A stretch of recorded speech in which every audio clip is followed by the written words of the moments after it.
Yo, yo, yo, what's going on? Mic check, mic check. Kyle, can you hear me fine and clear? We good Yeah, to yeah, go? you're good. You're Now, good. I want to apologize to my viewers, to the fans. I'm sorry last week. I don't know. I blame Kyle because I always blame Kyle for everything. It was my fault this time on my end. Kyle's like, all right, whatever. You can blame me, whatever I want. But yeah, everything is all good, man. I had to cut like 14 minutes of it. It was Man, if I was working at a job or on air talent, whatever for radio, I would be fired because 14 minutes of dead space is bad. Usually, you want to run advertisements usually with that time frame if something goes wrong. But anyways, man, we back with another one. Got my man on the ones and twos, Kyle Edwards, man, aka Zion. Man, how you doing, man? Yeah, I'm good. I'm good. It's been a wild sports scene because March Madness, which we'll get into, I know. Free agency, like there's just so much going on right now. It's kind of hard to keep track of everything, but yeah, I'm good. Yeah, actually, I had March Madness. We can go over March Madness real quick. That was probably the last thing we could talk about, but Yep. we can put it at first, man. So many different. I actually had the website up. It's a like bracket. Let me put that up for y'all to see. We can just follow the bracket. Let's see. Share screen. Nope.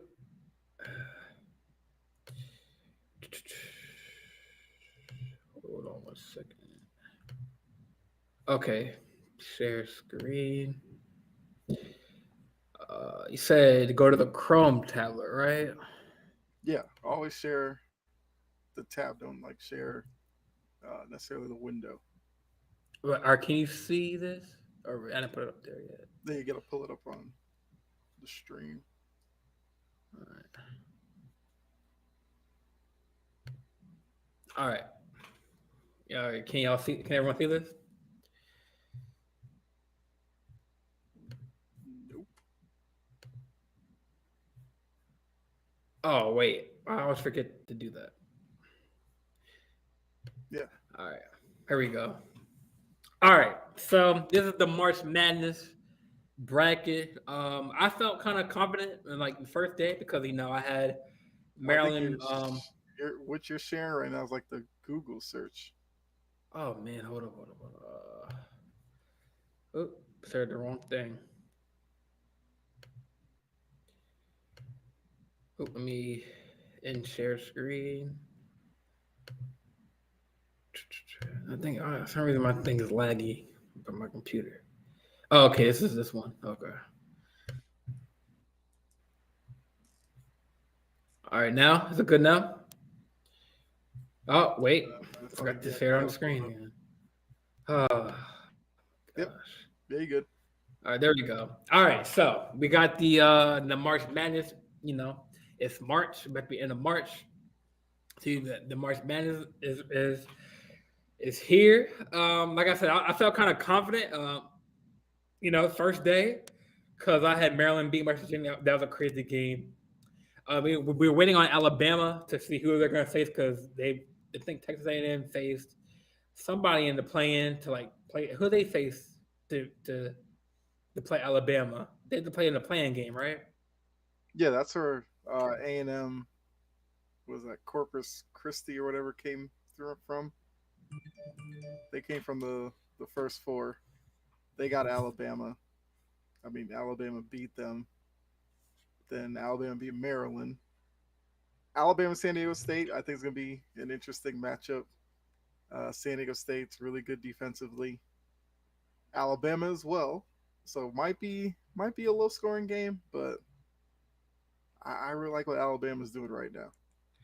Right, right. So let's just browse through real quick what happened. So Alabama. Well, I guess the first game I saw was Maryland and West Virginia. I had Maryland beating West Virginia.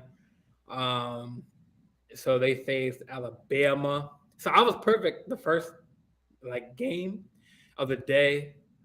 I was a little worried because Maryland was they were down and then West Virginia was cooking, and then it was like a 3-11 in the first quarter or beginning of the first quarter. Then at half, Maryland kind of like got it close, and then they kind of came back and off like a last second layup, and then Um, they had an opportunity to score, but they couldn't get it.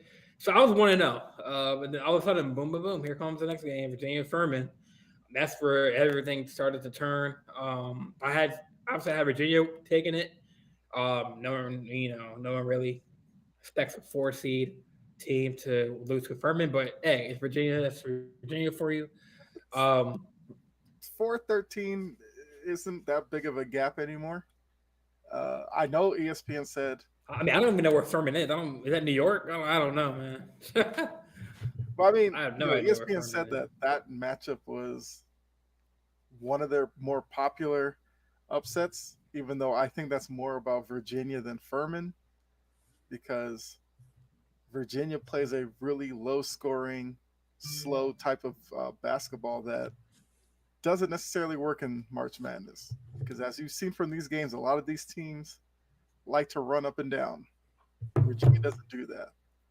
So if Virginia struggles shooting, they are kind of ripe for an upset. And Furman, you gotta give them a lot of credit because anytime you see a small school like that go up against one of these major programs like Virginia, that has to be a lot of pressure on your kids because it's their first time probably facing off against a team like that. March Madness, bunch of eyeballs on you. So we've seen teams fall under that kind of exposure, but Furman played really well. And good thing for Virginia, they So I'm weren't the not. biggest upset of the first round. So at least they have that going for them. Right, right. Because for my Final Four, I had Alabama still in here. I had Houston, Duke, I think Kansas, but yeah, I mean we'll all break it down in a little bit. So I think this is the South region. I believe all this is South. I believe. Mm-hmm. So we got Virginia losing or by 1 point, and the way they won it or they lost was crazy. They actually if the guy made both free throws, the last free throw set, he made one of two. But that I mean, if they would have tied, it would have been like a tie game. But that free throw shot that he missed kind of was crucial. They got it back. Dude, I don't know what his name was in the corner. He threw the ball like a freaking Joe Flacco, Denver Bronco Hail Mary touchdown pass, and threw it in the backcourt. The Furman guy got it, passed it. And the funny thing was, like, the Furman's forward had the ball at the top of the key, and the announcer was saying, "Oh, this dude, I don't know why it's the top of the key. He's not a ball handler. He got stripped on Furman, and then they got the layup, and then boom, the same guy who got stripped was open for the three. And I think the guy who got stripped passed the ball to the open guy. Even the guys on Furman, the players, I mean, they were surprised that, oh my god, he threw it away. Oh my god, because like you said, they could have had a timeout, or they had a timeout. They could have, I don't think they had. Do they have the advancement like the NBA? Like if you're in the full court, if you call time, you're in the half court last second of the game, or they don't have that. Cause I swear to God, there's I one think college game I saw. I think in college, if you do, you have to like call two timeouts or something like that. Cause I swear, I think it was the Xavier game. They called timeout and they advanced the ball at half court. I don't know. I don't know the specific rule. I know it's a little different than the NBA. That much I know. But um, well, I mean that situation happens because Virginia went into that game as a big favorite, and the more teams like Furman or whatever stick around, it puts so much pressure on Virginia that they just lose their head. Because we've seen it in other games in this tournament as well, like questionable decisions from players. I'm sure if the Virginia player, I think it was like Kohei or Clark or something like that. I can't remember his name, but Yeah. you know, maybe in a regular season game he's in the corner, he calls timeout. But tournament, he panicked. I still wonder whether he was trying to throw the ball like up in the air to run the timeout, or if he was trying to throw it over the top of the Furman player who was at half court because there's a Virginia guy on the other end of the floor. I think he was trying to throw it to him. He just didn't get enough on it, and it's a tough way to lose. But like that's March Madness. That's why it's such a widely popular experience for people to watch. Yeah, I mean, it's the way that game ended. Like, I was kind of like, damn, like I was 1-0, and then boom, I was going back and forth between both Maryland game and the Furman game, and they were both tight knit games, and uh, so now I think I had San Diego State, but I didn't pick Furman, but I had San Diego State facing Virginia, but they did advance San Diego, and then so Creighton beat NC State. I did pick Baylor to make it past the second round, so they're playing Creighton. That's I think that's a live game going on right now. I think, unless that's a little. Yeah, that game's on right now. So and then Missouri, I picked Missouri. So Arizona was a shocking one. I mean, Princeton, number 15 seed, school in Jersey, second year like a top school, or a second year at a Jersey school beat a top seeded team. I know last year St. Peter's beat Purdue, or upset Purdue. I think they're number 15 or 16. And then this year we had Princeton. I did have Arizona in my, probably as many as others had in their final four. Now the one that was made me really happy was Purdue losing to FDU. I mean, like you said, Iggy was didn't really have, couldn't really score, and they kind of seem to have problems with like the lower hit teams, like Rutgers has their number, and during the season they upset them last year in the season, and then they beat them again this year. So I think they have problems with like underrated teams. They get too coggy.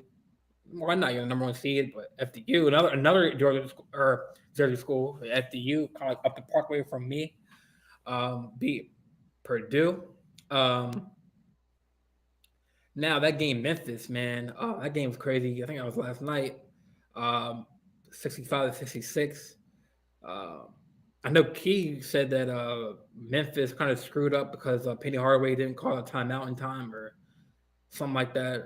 I mean, I didn't really watch that game like entirely. So I think the Tennessee's waiting on FDU, the winner of FDU and FAU. I'm Hmm.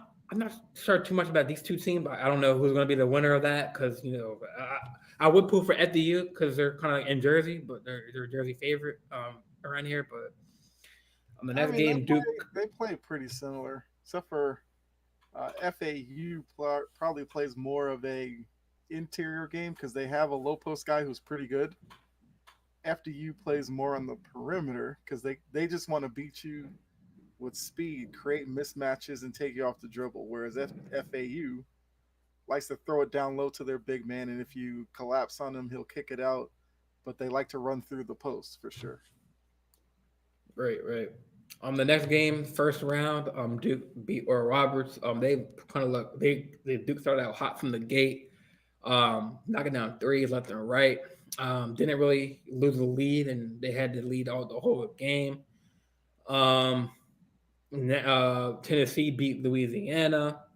So I did have the East Duke and Tennessee right. They kind of met. Kentucky beat Providence. Kentucky faced the Kansas State, beat Montana State. Michigan State 72-62 beat USC, and Marquette beat Vermont 78-61. Now yesterday Tennessee beat Duke to advance to the round of or Sweet 16. I think Kentucky or Kansas is facing Michigan State in Sweet 16. So that's the East and South region. The Midwest, I mean, Houston advancing. They're in Sweet 16. They face the winner of Miami and Indiana. Midwest still. Xavier beat Pitt 84-73. Xavier faces Texas in the Sweet 16. So I mean, as the tournament goes on, we kind of have our Sweet 16 favorites. I mean, our teams: Alabama, San Diego State. Princeton waiting on the live game Baylor Creighton in the South region. I mean, Tennessee's waiting on the winner of FDU AFA or AF. I mean FAU. Kansas is facing Michigan State, or Kansas State is facing Michigan State. Um, oh yeah, here's first four. Hmm. First four. I'm not sure if it's in or first four. I guess out. I guess um, so these are No, the. that's That's how the yeah, that's just the first little four first in. four tournament to figure out the last four remaining spots in the field of 64. Got you. Got you. Yeah. So before I stop sharing, I mean, do you have any surprise upsets or I mean, any thoughts on well, on the tournament so far? I think the interesting thing though is FDU technically wasn't supposed to be in the tournament. Actually, I think Merrimack was supposed to be there, but Merrimack broke some rule or something like that, some weird violation they had which allowed FDU in. Then they go on, beat Purdue. You know, the coach has been all over the media the past couple of days, so they've now become like the tournament darling. You know, I mean Purdue. Look, the Zach Edey had a good season. I do wonder about him in terms of an NBA prospect Oh, okay, explain, because explain. Because I had some thoughts too about he's a big because man. like when I first saw him, well, like when I first saw him, he might be like a Yao Ming, tall guy who can like dominate the paint. Yeah, But but Yao Ming was way more dominant than he is. yeah, I know. That's what I was. Yeah, So that's my issue with him. He has great size at that height because you'll get a lot of guys who are as tall as he is, but they'll be like really thin framed, and you worry about physicality. I don't worry about that with him. I do worry about how dominant he can be. Will he be too passive? Because I still can't understand how they lost to FDU. The guy guarding him was like a foot shorter than him. They should have ran their whole offense through him. But it seemed like Purdue had a tough time getting him the ball down low. Now, maybe it's something that he works on because I think he has another year of eligibility and supposedly he may go back to school, which I think would probably help him. Because if he were to come out now, to be honest with you, he's probably a second round pick, if that. I could see him going undrafted. So him going back another year, if he can show a different element to his game, maybe he becomes a first round pick next year. I don't know, doesn't but he from what have I a one? Doesn't he have to go back one because he's a junior, right? yeah, no, in basketball you just have to do 1 year. He could have came out last year if he wanted to, but Yeah, I he don't think wasn't he's ready ready, then. man. He's not ready now, even though he'll probably be player of the year in Yeah, I college mean, basketball. yeah, But like yeah, he has a height to be an NBA player for sure. He's 7'3". yeah, But it's like some 7'3", 7 foot plus players are clumsy and they're heavy on their feet. hmm I mean, I knew somebody when I went to high school. He was like 7 foot and he could even make a layup. You know what I'm saying? Like it's like I mean, obviously he can make layups, right? He can dunk the ball, but it's like when you put him against like a AD or like a Jokic or like a Embiid, I don't think those guys will not come up at the center position. Not saying he can get developed, because I've seen he can be dominant when he can. It's just like he wasn't one of the top centers in the NCAA, like hmm him and that dude Cliff from Rutgers. Like you say, he might get Big Man of the Year or Center of the Year for the no, award he'll probably win player of the year. or Player of the Year. Yeah, But because this whole season kind of led up to him leading Purdue to a deep tournament run.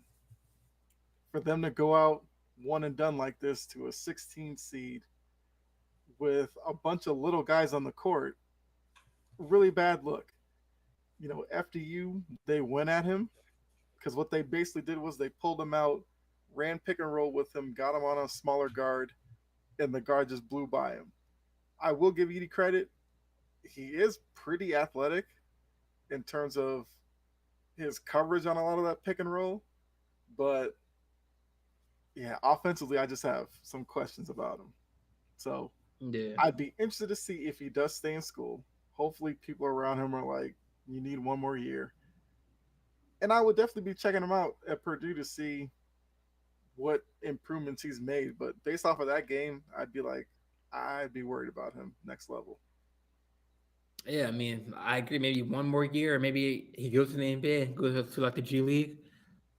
I mean, that can Yeah, be, but I think if he came kind of out like now, he'd be in the G League for sure. Some team would, put him in their system to try to make him better. he can be like a I mean, I don't. well, he's more like an interior force. I don't know if he has a shot. I mean, he could be like a James Wiseman. You know what I'm saying? Like, kind of like that developmental player. That can like a test. Yeah, I mean, Not a test. Wiseman. I mean, I won't say a Wiseman test had his dummy, own but issues, but yeah, I see what you no. mean. What I'm Oh, I saying as mean, far as just like Wiseman's more skilled offensively than Edie, so I wouldn't even use well, that as yeah, a because comparison either. he's kind of developed, and then now he's doing his thing in Detroit because they got traded. But Yeah, but I'm starting to wonder about Wiseman too. Is he just the guy who puts up numbers on bad teams?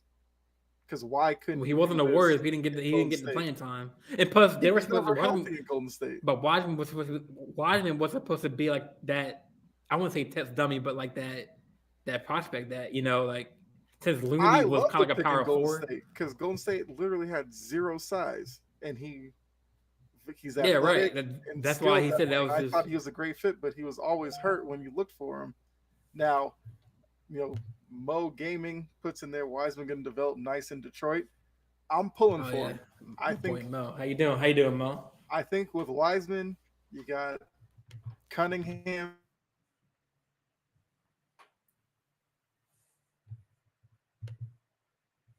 before,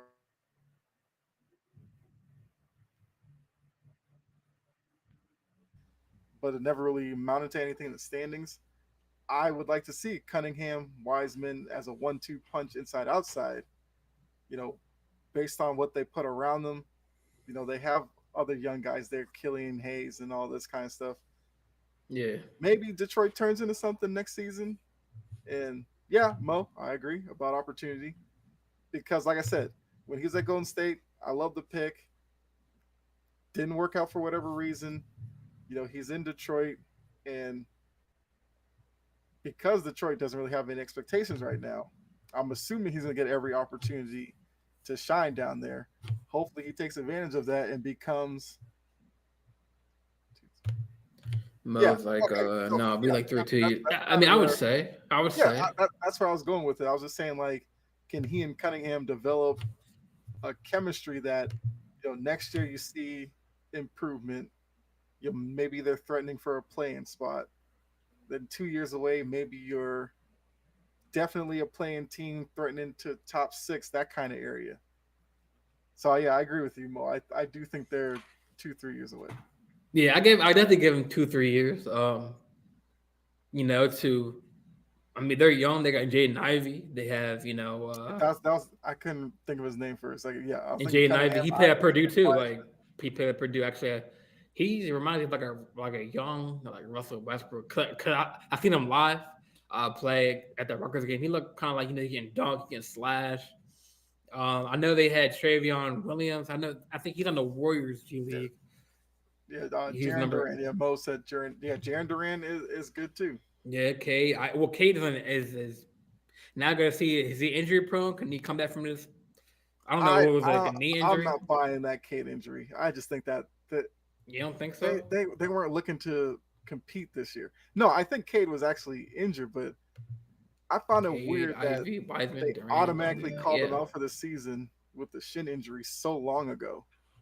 So I feel like they were just being safe with Cade, you know, kind of I guess tank for Wembayama, even though I don't think they'll be that bad to get the number one pick, but you're bringing another nice young piece there.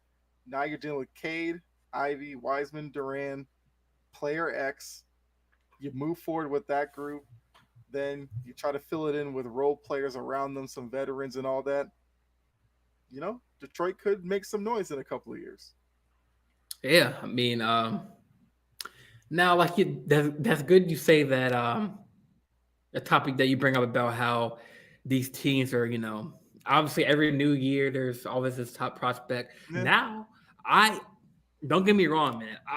I want Wemiana to go number one, but a player I want to go number one that I think why that he might beat out Wemiana is Scooter.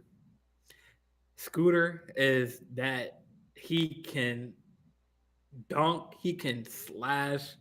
I think he's already in the G League, I think, or he's Yeah, he's in playing the G. call Yeah, yeah, C's.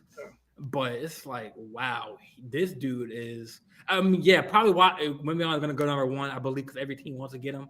But another team that like we've seen, like Boncaro, people thought he can be like a top 2, 3, maybe one draft pick. But now Jabari Smith was going to be that because imagine we're going to pick him up, Jabari Smith, but then I guess last minute phone calls. Um, Boncaro slide up, so I can see Scooter like overcoming Miana, but I don't know. I think I have my eyes set on Wimiana, but Scooter, man, you gotta watch out for him, man. Cause I I've didn't seen buy into that highlights. stuff with Bancaro though. Anybody who watched Bancaro knew he was definitely going to be the number one pick. I mean, that's no disrespect to Jabari Smith, but I love Bancaro. I think Orlando did right picking him. Orlando's in another situation like Detroit. They have a lot of young players. They need to identify who their core is going to be, move forward. If it's going to be Bancaro, like Cole Anthony, well, let's see, they moved Mo Jalen Bamba, Suggs, right? moved, Jalen Suggs who'd on you that say? team, right? Jalen Suggs, I wasn't as high on Suggs as some, he but came I from mean, Gonzaga. he could turn into good rotation piece, good core piece as well. My problem with Orlando's been they've had so many young guys go through there, yet they don't look like they're improving in any way. Those Or are the injury teams that because I like can't. Jonathan Isaac, it's like Yeah, sad. well, I Yeah. mean that you feel really bad for. Like he fought back after 2 years out, finally gets to play, gets injured again. So now you got to worry about him going forward. How long of a career is he going to have? Same thing like Lonzo. Yeah, Lonzo Ball, man. I don't like hearing a third operation on a knee. Yeah, me Doesn't make me neither. feel happy. Like now, once again, I was not one of those who was high on Lonzo either, but I'm not gonna sit here and be like, good for him. Like, no. I can, respect Lonzo as a distributor, defender. I never bought into the whole Steph Curry comparison, but we see that all over sports where they attach players to certain people, shoots them up Yeah, draft boards and all that. Mo has a good point. Right now, Orlando solid. They got all pieces to be good. They just are Yeah, young. I that's yeah. Um, yeah, that's what I'm saying. Like a lot of these teams stockpile so many young players that now then you have young players blocking other young players from actually playing. That's where I think some of these teams get into problems. But Orlando did move out some of them. and I'm They trying moved to see out why the Bamba. comments won't show up on the screen because of me just pulling them up. Like you know how like Ty we see his message on whatever on the side. I think that's in your settings. But I mean we'll figure that Yeah, out. there's like a text box or something you can pull up and it'll just pop up on screen. I can't remember where Really? it is right now. Yeah. Uh, all right. It's like I Yeah. think it's under settings or something, but I don't know. But I mean, yeah, Mo brings up a good point. Teams like Orlando, Detroit, um, teams like that are interesting ones to watch over the next couple of years. Are they still in the same situation 2 years down the line? Have they made any movement up? Because if they're 2 3 years down the line and those two teams are still where they are now, something went wrong somewhere in the process. But I don't know. But yeah, but Yeah. also just about Wembayama, the reason why he'll go number one, that's basically where the league's heading. Really tall, Uh, skillful players. I mean, yeah, you're right. But I mean, look at the pathway. Check. I mean, yeah, he played in like a what the Drew League, but with that player, you can get hurt. Like Any player can get hurt. well, I'm saying, That's but like that's he's not a supposed to reason be to like not that. take a guy. Oh It's just that yeah, everybody wants to go it's positionless. just got a skinny man. I'm just like like Bo. I thought he was gonna get hurt, but he's doing good, man. I forgot Bo. They got Bo. Don't they like the Magic? Yeah, yeah. But that's what I'm I saying. forgot. Bol was there. You had Bamba too, literally the same player. You had Isaacs, who was another tall Yeah.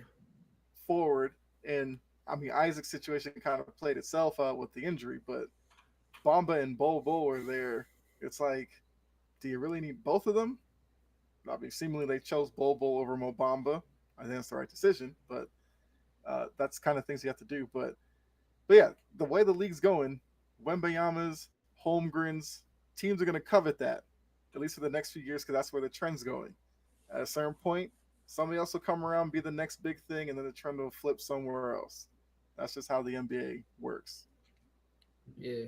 I mean, but I was watching like that dude Scooter highlight his highlights. Man, he's exciting to watch too, man. So like he might go too. But I wouldn't be surprised if he goes number one though. Don't But fall for I think Wembanyama is the highlights. number one. They Huh? can make anybody look good with highlights. No, but I'm saying his stats. Like he's been going off, man. Um, oh, there was a comment. No, both better. No, yeah, no, Yeah, that's what I said. Yeah, between Bobo and Bamba, they chose Bobo, which was right move. Bobo is better. He said offensively. Yeah, yeah. Bobo was more talented. I, I agree with that. Actually, let me introduce you to Mo, man, because I met him on actually a Facebook group, 2K group, and we were hooked up in 2K, and he actually played overseas. So Mo, if you are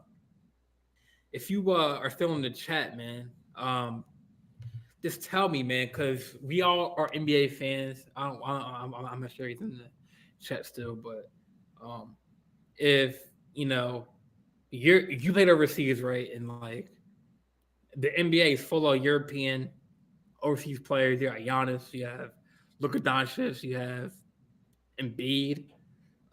So I just want to ask you a question, man. Like, how for a player or for me and Kyle who haven't really played overseas like that or whatever or at all, like how is a competition compared to like the American, NBA as far as Oh, the American players? I can answer that one.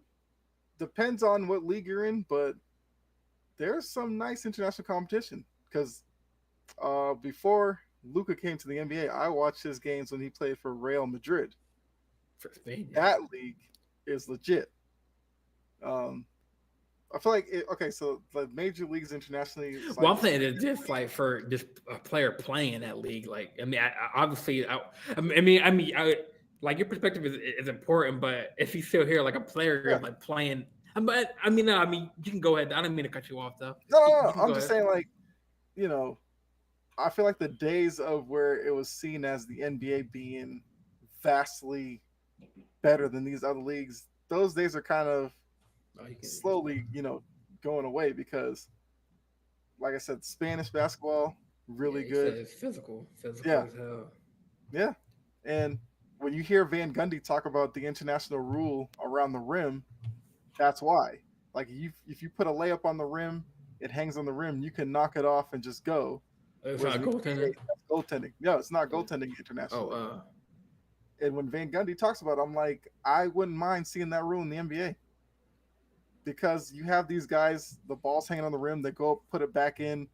They're saying it's on the rim, so it's goaltending. It's like it's clearly falling off. yeah. But They start.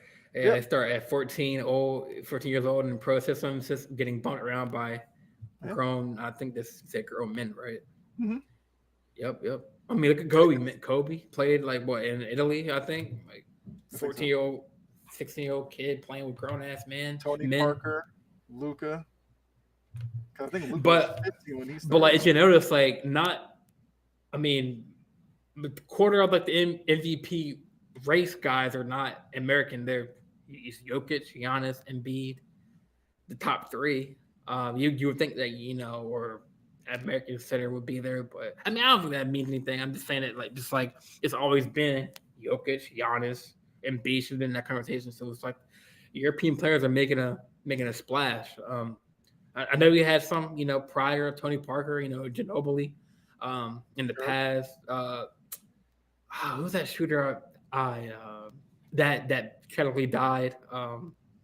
He played on Touched it. a. Yep, him. Yeah. His story was pretty amazing. Uh, how like they kind of used him as like a Clay Thompson in Portland. Didn't really want to go to because his play style he wanted to go to the rim more, but Portland didn't want him to mess up. And then when he went to the Nets, he was more free to do like play, make, and create his own shot. And unfortunately, he passed away. But I mean, and as the NBA branches out and expands, I know the thing about doing like that, going like to the African leagues and stuff, and promoting that stuff. I mean, it's gonna be Well, very, very.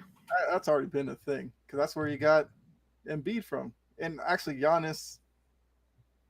What I think Giannis was in Africa when he hard to was score overseas. when he was. I can't remember how Giannis works. I know Giannis has African heritage in him as well as Greek. Greek. So I think he was born Greece, lived some country in Africa. I'm not going to throw out a country name to be disrespectful, but I know some country in Africa. I want to say Nigeria. Not sure, but that's where they got him. I know Elijah one was from like an African program where they found him because he was playing soccer goalie when a team found him. Wow, and they recognized his footwork, his height, and was like, "Come play basketball." Mutombo, guys like that who have really pushed the African development. Ibaka. So that's definitely been a thing that's been worked on for years. So I'm kind of doing an interview with Mo because he played overseas. So you said it's hard to score in European leagues or overseas. Like how? So when we translate like the fouls in the NBA, where like now the modern day foul, where it's like if I touch you with my finger, it's like a foul. They're allowed to play like '90s perimeter defense. Wow, that's wow. So yeah, I wanted to ask Mo like if he's still in the watching the stream or the show like. I mean, how are the fouls? Like, can you like deck somebody? Not deck somebody, but like body check somebody. Like how it was in the '90s. Like how was that in like like over there? You literally have to hack somebody to get a foul call. He was in Greece. Oh, I put it up. He was in Greece. His pops moved to them. He started playing in Greece. All right, yeah. But yeah. So yeah, the question was, Mo, like how are the fouls? Like, how do the fouls work in like overseas fouls compared to the NBA, where it's like a touch foul is like a foul, and like are there technicals in European ball, and like how is that playing in the game? Like, yep. And so he said and it's no 3 seconds, so they can sit in the paint. Wow. That's why the ball being on the rim is such a big deal. You already have a big man there, and they're conditioned to just knock it off the rim. I don't think the NBA will ever change. Maybe they will change that. That'd be pretty interesting. Do you know how many guys in the NBA would be affected if they went to that type of rule set? You're taking away a lot of like Harden's game, Trae Young. They officiate Americans different, yeah.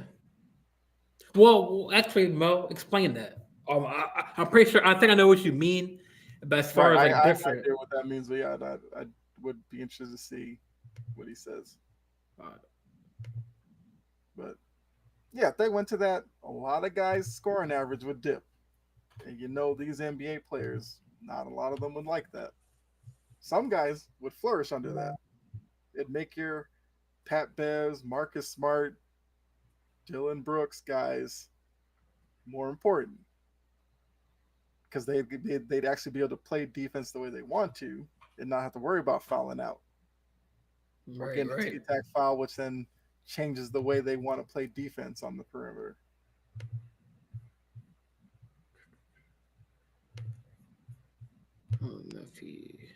Yeah. He might be so yeah, once he stopped. So I mean, I know last show we kind of talked about John Morant, his antics, but I know a week our episode was a week from then. A lot has changed. He's going to counseling, and hey, I mean, I don't mean to talk bad on a man because like I believe everyone has second chances. So I'm sorry if I called him out or whatever. Which I mean, I was kind of like mad in the moment at him for what he did, but like. It's good that he's going to counseling, but I did not.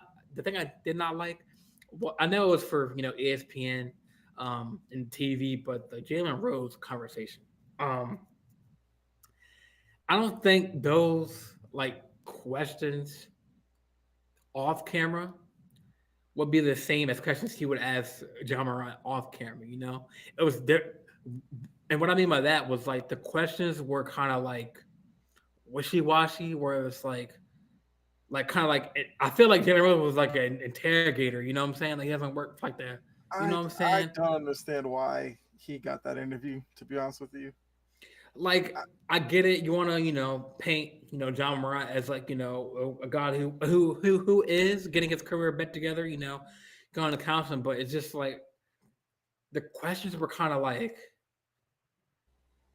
they weren't scripted, but they're like they were written down. Like say like I guess my point was like if they were at a restaurant, no cameras, or at a bar, a lot I of wouldn't. athletes don't like that kind of interview, though.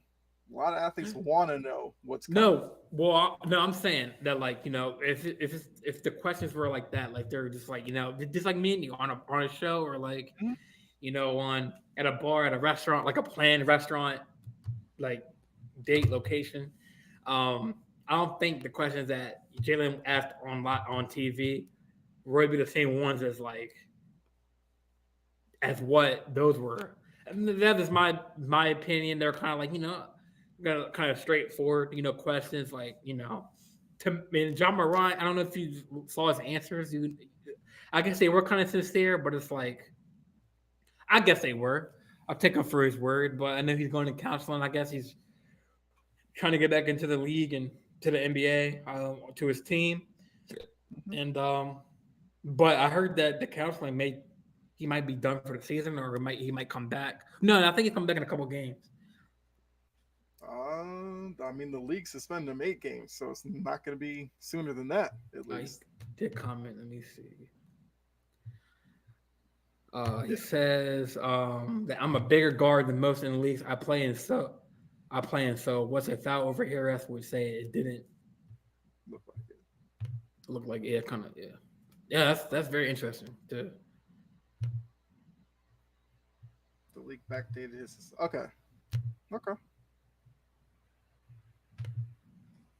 The league backdated his suspension. Got you. All Yeah. right, okay. That does change that a little bit. Next game. Okay. Oh, Well, I whatever. mean, that should be secondary nature because if the you know counseling and all He's that is eligible to legit, return next game. should let the process run through. I hope it's not something like trying to Yeah. hustle it down. Yeah, there's some like there's no way a guy can change his ways in like 2 days.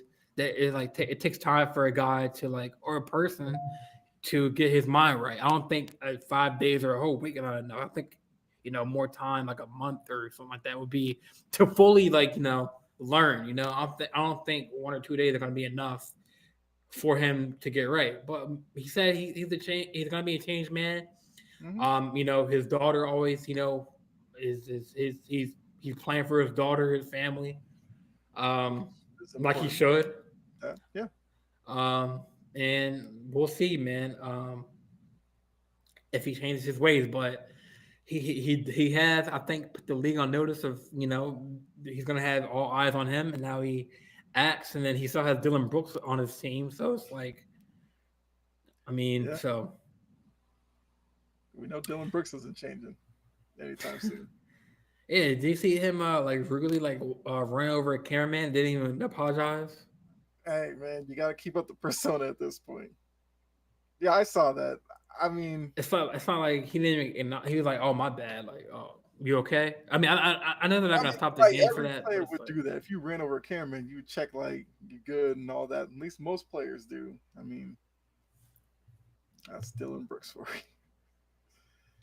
I don't get it, but yeah. oh, Gene's in the chat. Faithful Gears, Gene. What's up, Gene? How you doing, man? Thanks for tuning in, man.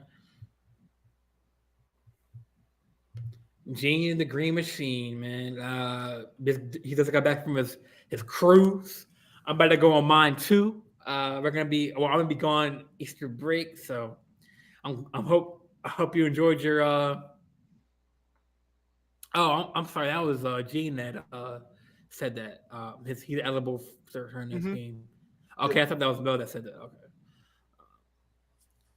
cool. So Well, I mean, I guess there'll be what a lot of eyeballs on him in Memphis when he does come back.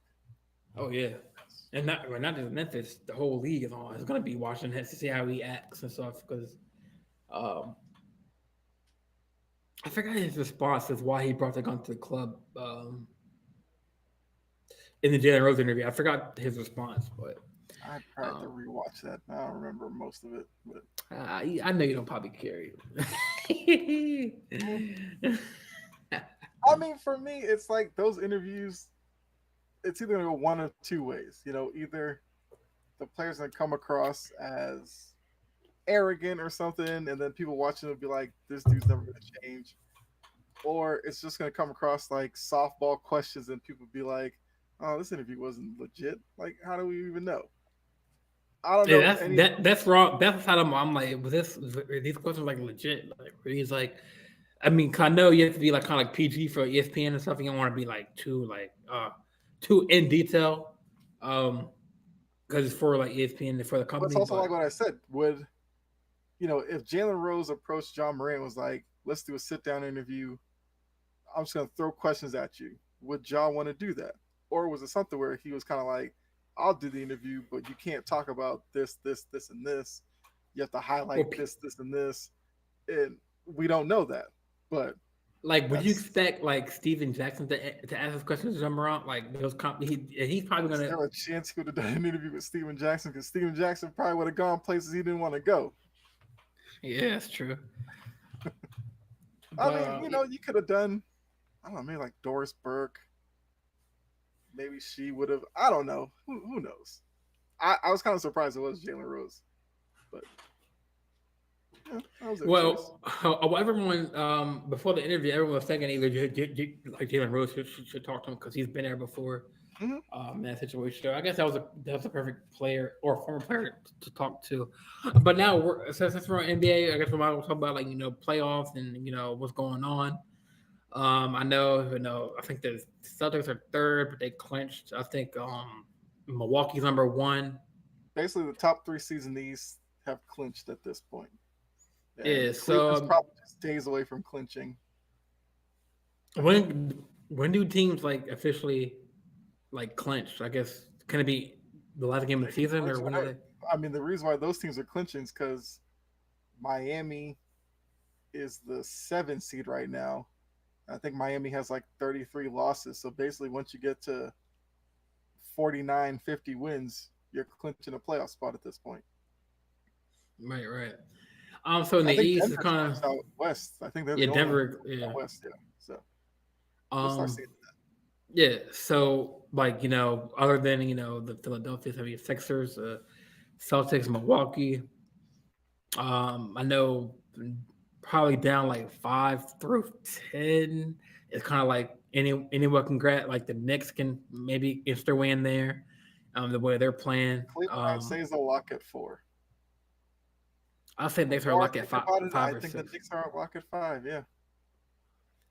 Now, sixth Um, spot, maybe Atlanta, Toronto. Hell no. I'm Um, still, I'm still not fully bought into Atlanta yet. Uh, but hey, the record is. I mean, they right can. now, Huh? who's 6 right now? Is it Miami who's 6? Check that real quick. For some reason, I'm thinking Miami's 7. So, like, who am I missing in the East? Atlanta's eighth. Yeah, I know Atlanta's not in the top 6. And Brooklyn's six right now. Oh yeah, it's so easy to forget about Brooklyn now. um, I mean, I don't know how confident people are in Brooklyn. I find it hard for them to hold on to that 6th spot. I think Miami finds a way to get to 6, which would make the play-in a little bit interesting because Brooklyn's got talent. Brooklyn probably has enough talent to win a play-in. I don't know what they would do in a first-round series against one of the top teams in the East, but yeah, it's something. I mean, Atlanta has played better under Quinn Snyder, yes, but I still have questions about Trey Young, which have been documented. And outside of that, 9 and 10, I could care less about because probably Kyle going to just Washington. Kyle just said he got the receipts on Trae Young. He got the I receipts. mean, I'm one of those who's critical of Trey Young, and I still am, even though He did get that big steal against Steph Curry in the game against Golden State. He let people know about it, doing a little finger wag as he's taking the layup. I get it, but like, do I think they could do anything against Milwaukee or Philly or Boston? Probably not, because at least Philly doesn't have Ben Simmons there to help them. True, true. Yeah. So I mean, now we have the West. I mean, like you said, Denver clinched the spot. We probably know Sacramento Kings are gonna clinch the spot. Shout out to Memphis them. Grizzlies. Yeah. Yeah, they kind of turned. They've always been a trash kind of organization. They've been lower teams They and had recently. their heyday in the '90s, early Well, 2000s. I'm saying recently, like Recently, they had it's like been rough. Yeah. I mean, they have Marvin Bagley. They still got Harrison Barnes. I mean, De'Aaron but they Fox. have some young people. They got Darren Fox now. They had Buddy Hield at one point. Um, not Jeremy Lin. I mean, Alex Lynn, the center. He was there. I mean, so I mean, they had some Yeah, Keegan Murray. key. Well, now they got Keegan Murray, but I'm saying like in the past 5 years. And those years they don't want to talk about. But Mike Brown, former assistant coach of the Warriors, kind of has turned that. I mean, that's all due to being under Coach Kerr's tree. I'll learn it from Coach Kerr. It's kind of definitely was an upgrade. As I think Mike Brown's part of Coach Pop's tree too. and wasn't he? I think he got the And wasn't he Cavs under? job from being on. Yeah, I would San say the Antonio Cavs State. too. Yeah, the Cavs because he coached like LeBron, one of LeBron's teams. Mm-hmm. Yep. So who was that other coach? He had the bald head, goatee. Um, it wasn't Mike Weston. It was. Ball head goatee coach. Who'd he coach? Was it?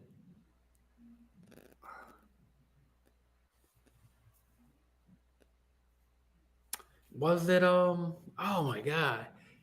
Was it Will Frazier? No, it wasn't Will Frazier. No, it was Will Frazier. Nah, but I swear to God, there was a boy coach that looked like Mike Brown. Now, I swear. Um, Hold on, let me look that up real quick. Ball headed coach that looked like Mike Brown. I know this like so random, bro.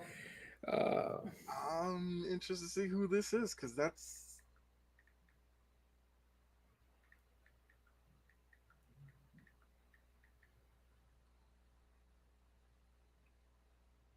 The ball head part's throwing me off.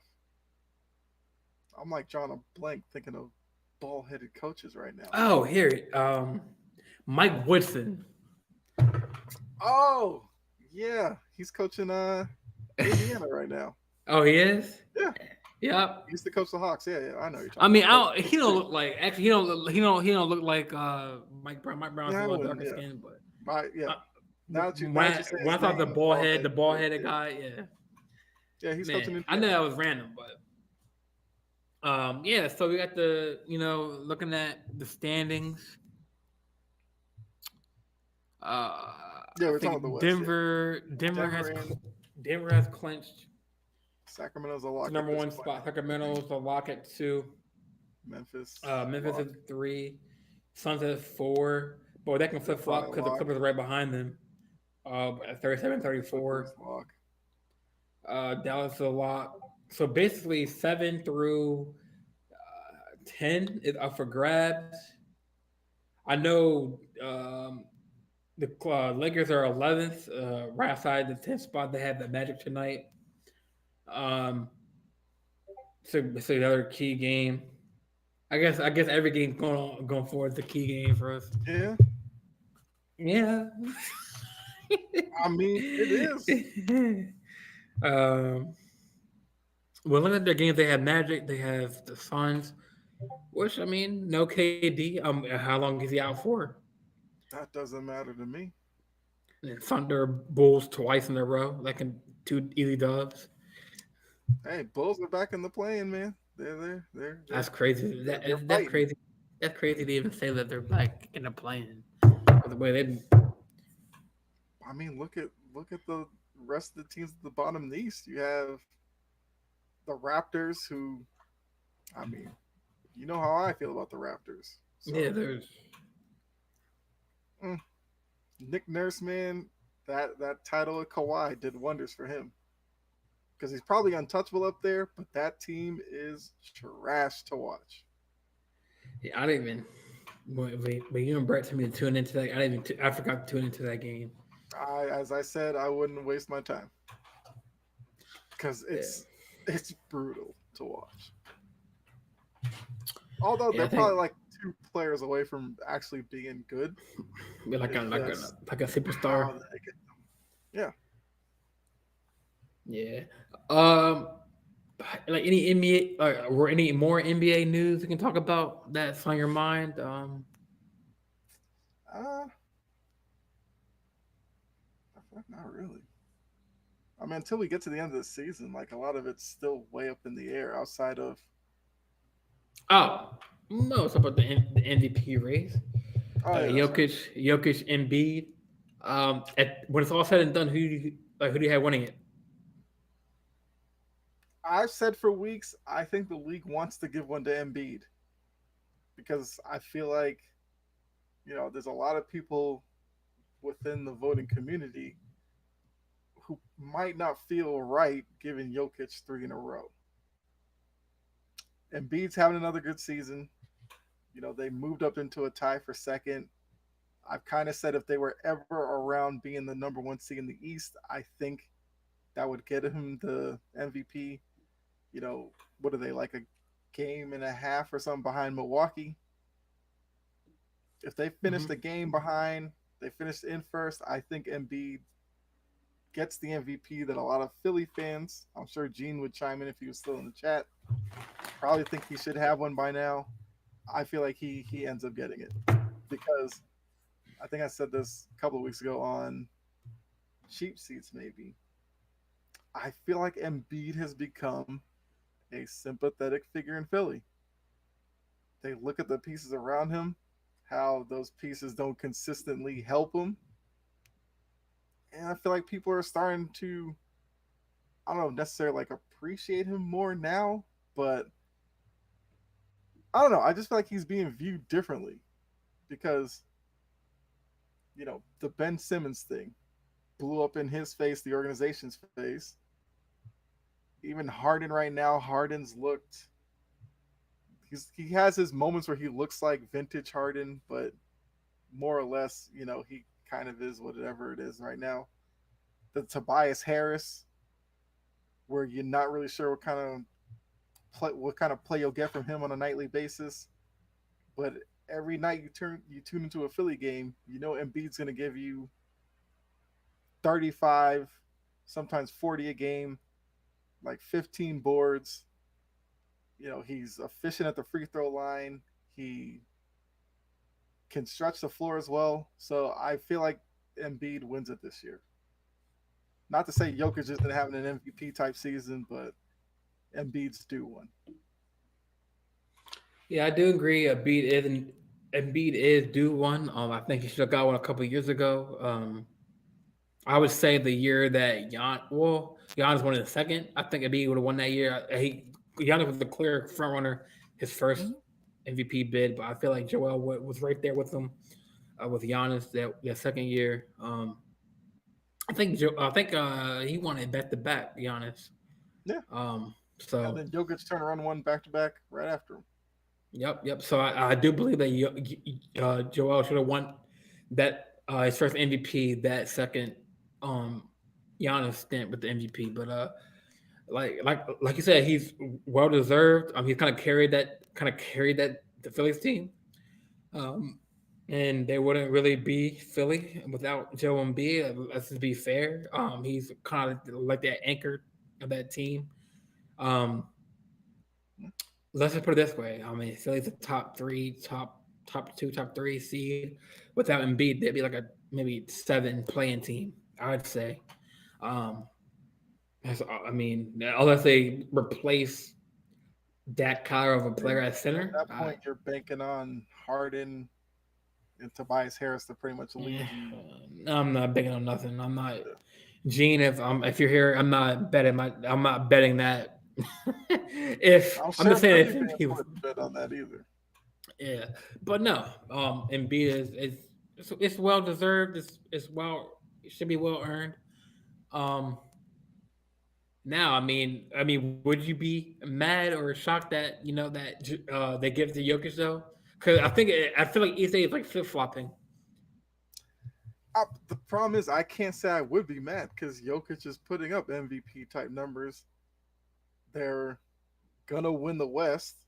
That's got to factor in somewhere.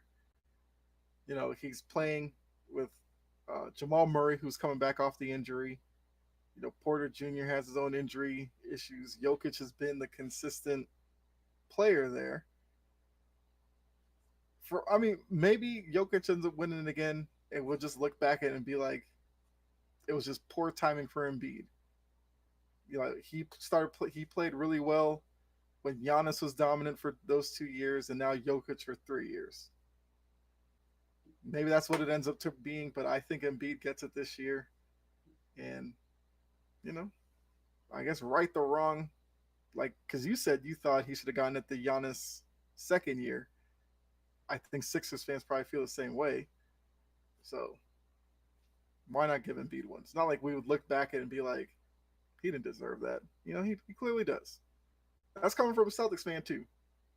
Kills me to say it, but I gotta be real. Like when the Celtics play the Sixers, Embiid's literally the only player I worry about. Harden doesn't scare me. Harris doesn't scare me. PJ Tucker doesn't scare me. But Embiid, I know what Embiid, when he's going and everything's good, I know how dominant he can be, and that's the one player on that team that scares me.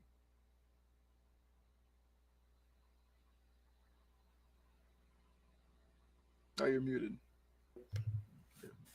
Yeah, I definitely agree. So I guess that wraps up the NBA. I guess we'll save the last like 30 something minutes until like the second hour.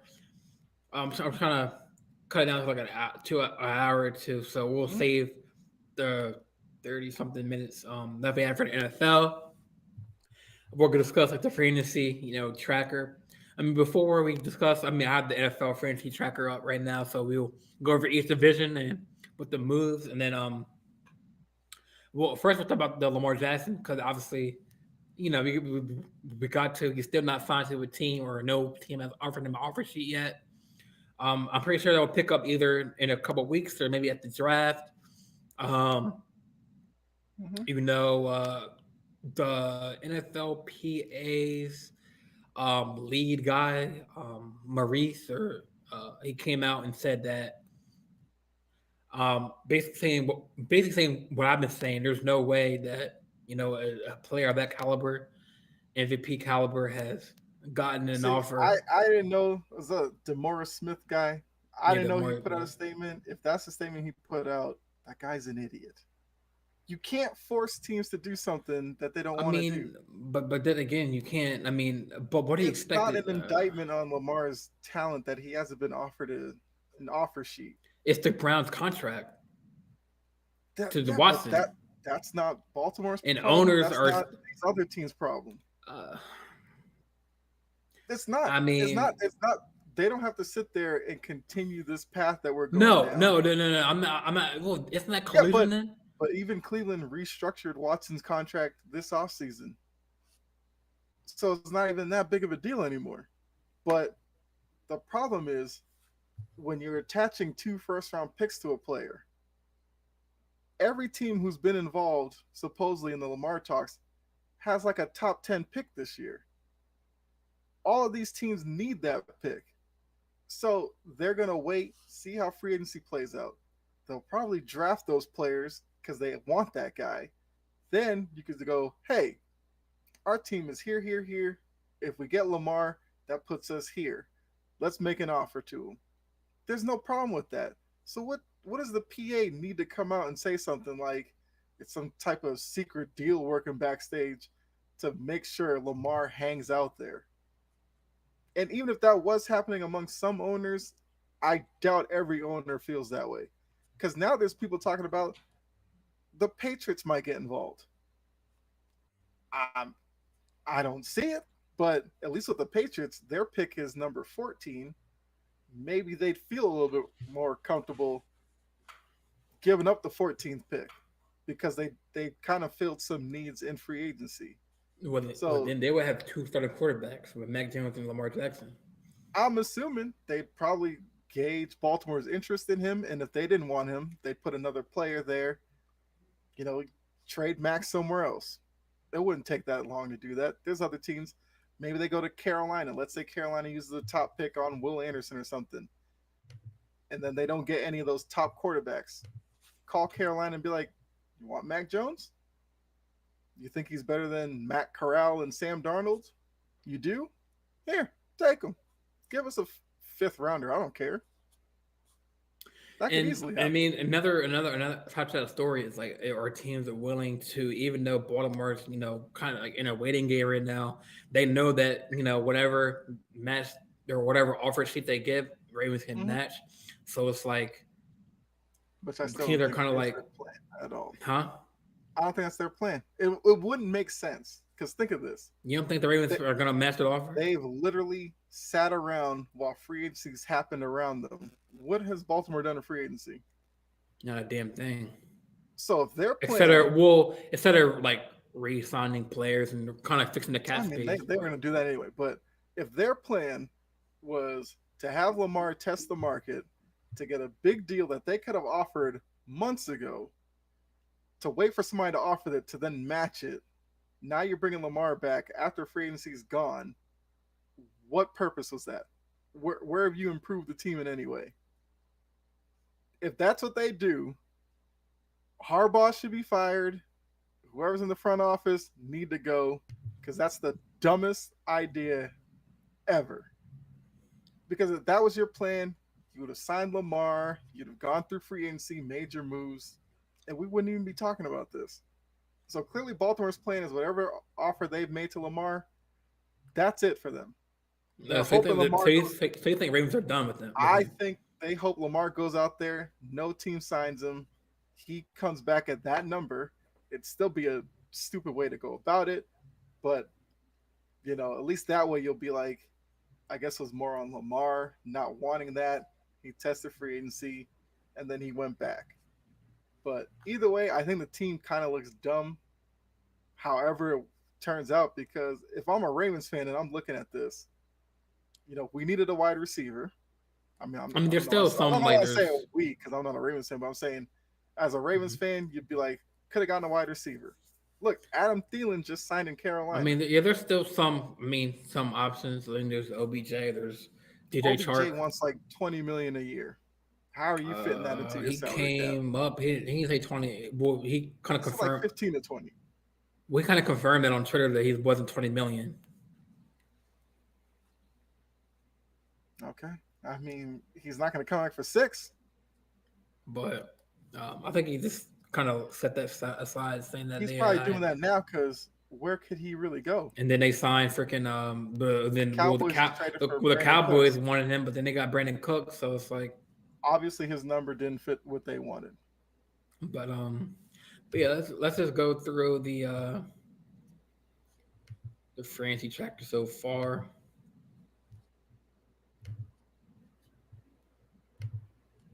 I mean, they could still get Hopkins. He hasn't been traded yet. Yeah, he's on the market. Yeah. There's Jerry Jeudy. I don't think he's a free agent. I think you got to trade for him. Yeah. Let me sure. Damn, I think it's like, all right. I feel like Hopkins might get moved. I can see that maybe this week or next week. Supposedly they only want a second round pick. So we'll go. We'll go down the line. We'll go down the line. AFC East, the moves. So they signed QB Kyle Allen, wide receiver Deontay Hardy signed a 2-year deal worth $13.5 million with $9.5 million in base salary, and a $5 million fully guaranteed. OG Connor offensive guard Connor McGovern signed a 3-year, $23 million contract. A linebacker Tyler McTavish reassigning. I'm going to go down. Jordan Poyer came back. The Sam big Martin, moves are punter. Matt Milano and Jordan Poyer being re-signed so Right. far. I mean, They could do more, but that's about yeah. next team, Miami Dolphins got Mike White from the Jets, signed a 2-year deal. Didn't say how much he gets. Miles Gaskins, running back, resigned with the Dolphins. Raheem Mostert resigned, 2-year, $5.6 million deal with $2.2 million guaranteed. Running back Jeff Wilson, Baston Berrios, receiver from the Jets, Eric Sarbert. The big one, the big fish was Jalen Ramsey. Jalen Ramsey acquired in a trade with the Los Angeles Rams. We all know he wanted out of Los Angeles.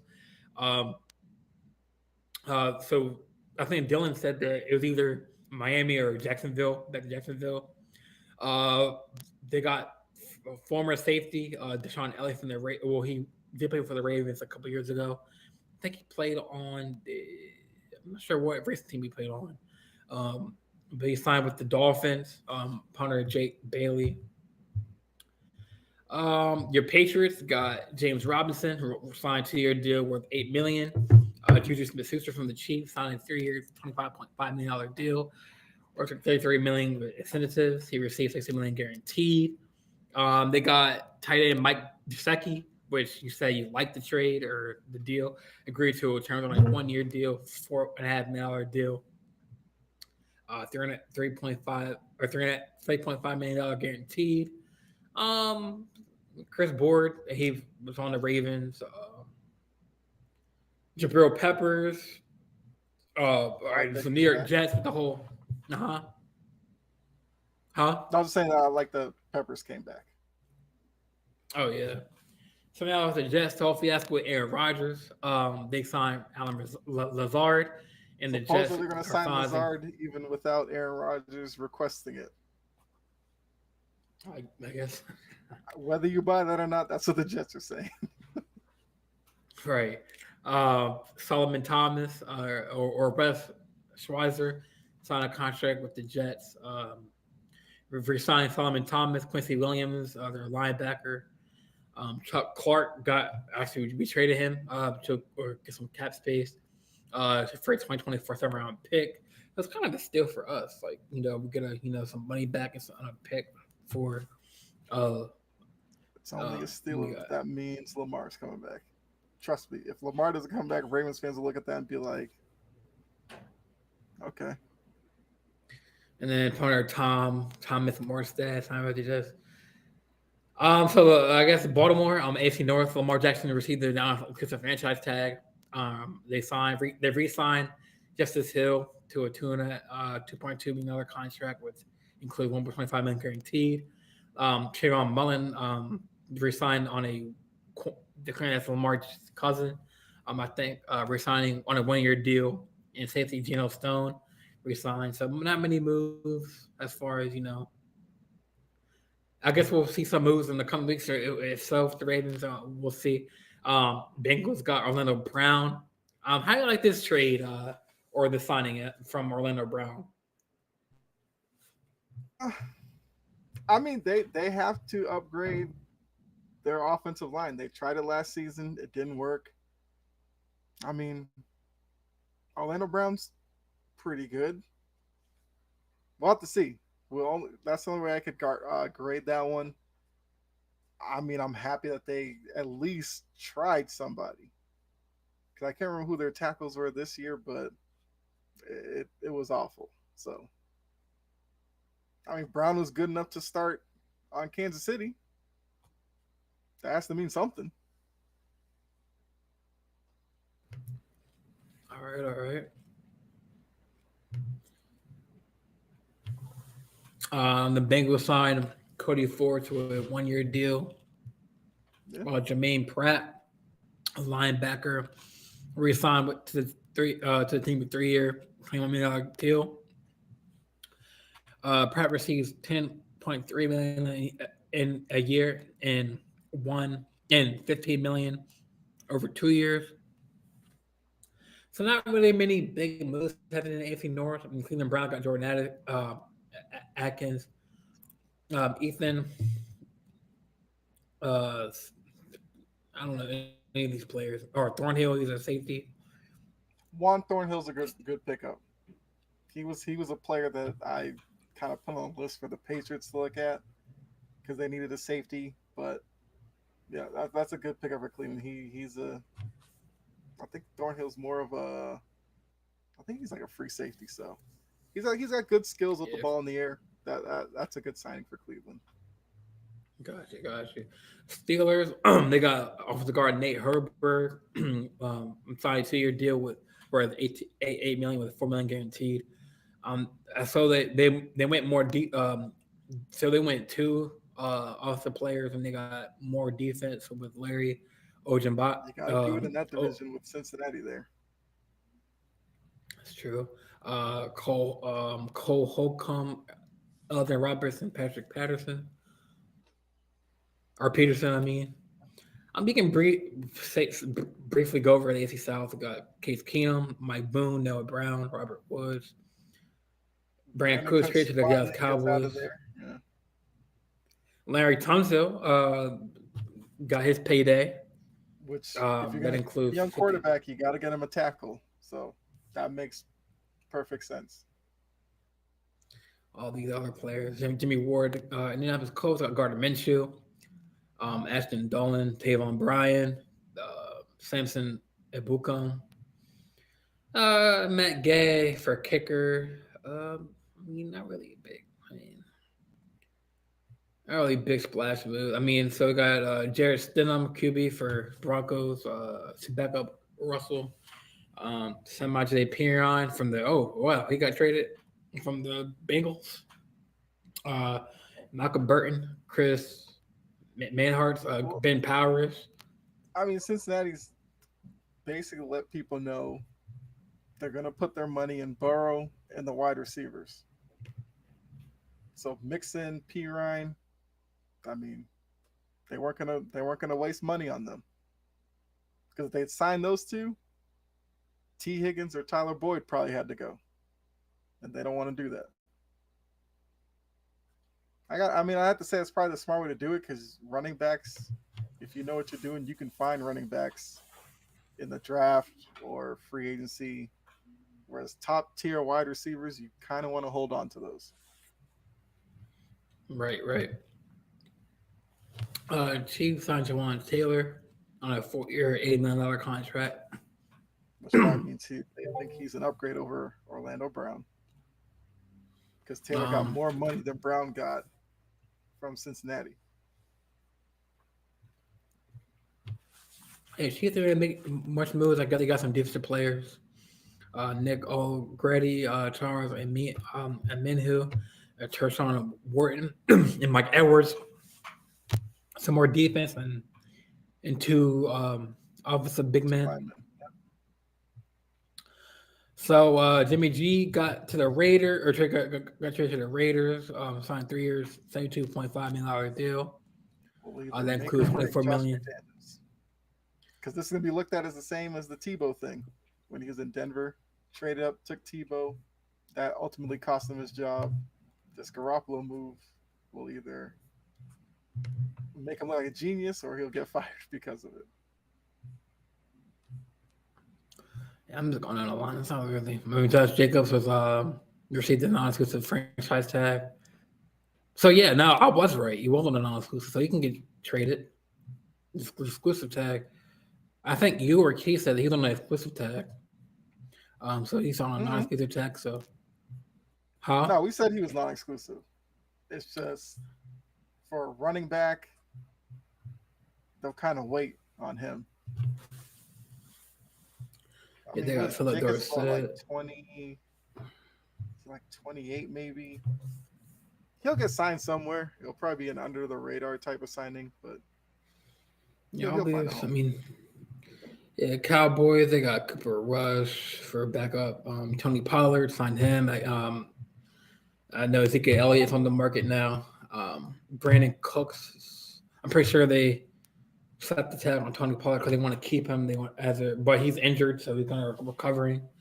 Yeah, but they slapped Pollard non-exclusive as well. Oh yeah, but I mean, I'm pretty sure they want to bring him back rather than Elliott. Oh yeah. Linebacker Leighton Vander Esch resigning with only 1 year, $11 million contract. I think the Dallas made the biggest move so far as far as talent. We got Stephon Gilmore, Brandon Cooks. Um, John's got Daniel Jones, 4 year, $160 million, with $35 million incentives. Saquon Barkley or non-exclusive franchise tag. Matt Breida, Paris Campbell. They re-signed Sterling Shepard, Darius Slayton. They got Darren Waller, which is a big pickup for a tight end. Um,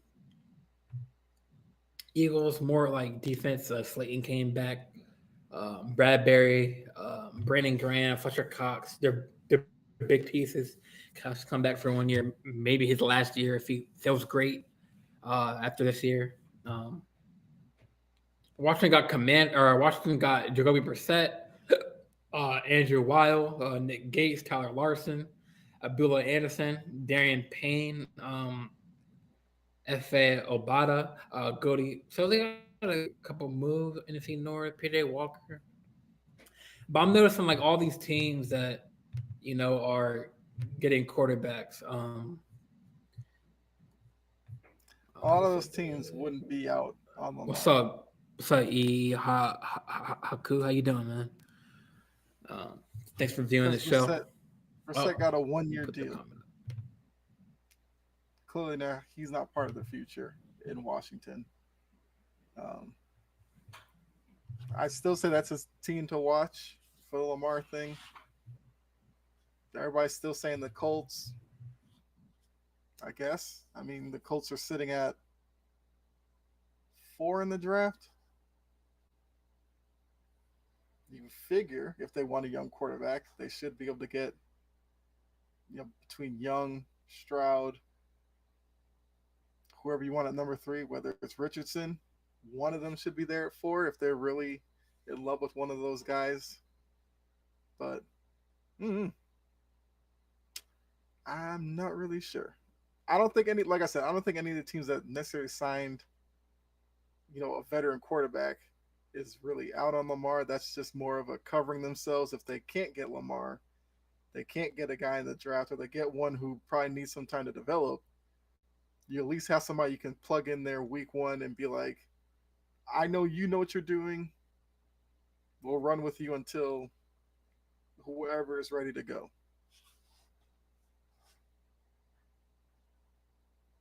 You're muted again. Yeah. Every time. I guess the question for you is like, when it's all said and done, draft comes around. Yep. I mean, give me an honest answer. Where do you see Lamar? What jerseys do you see him playing in? Do you see him playing a Ravens jersey, or do you think Baltimore comes to the census and matches an offer, and Baltimore is his best fit? It depends on the offer. If a team goes like anywhere around like 200 in guaranteed money, I don't think Baltimore matches that. I feel like they will cut their loss. They'll take their 2 first-round picks. If it comes after the draft, you kind of got to rough it this year, quarterback, with because did they re-sign Huntley? I think he's franchise tag too. Or no, I think he was a. Yeah, he's a non. Yeah, They tagged They him. used the tag on Huntley. I think they did. It's kind of wild. Okay. Um, I mean, you either bring him back or you go with a veteran free agent. I mean, you have guys like Matt Ryan out there. I doubt that makes you excited. Hell no. I'm trying to see who else is really out there though. I mean, even Baker Mayfield signed somewhere. Yeah. I mean, maybe you make a deal post draft to get maybe a young guy who's behind somebody on a depth chart that you think, you bring into Baltimore, maybe they show something, or you ride the year out with Huntley, go into next season, try to get a quarterback then. I mean, I will say, coming down to this point, I feel like Lamar's options will probably be Baltimore, Washington, or the Colts. That's fair. I don't know how That's much fair I'm. to say. I don't know how much I'm really buying into this New England thing.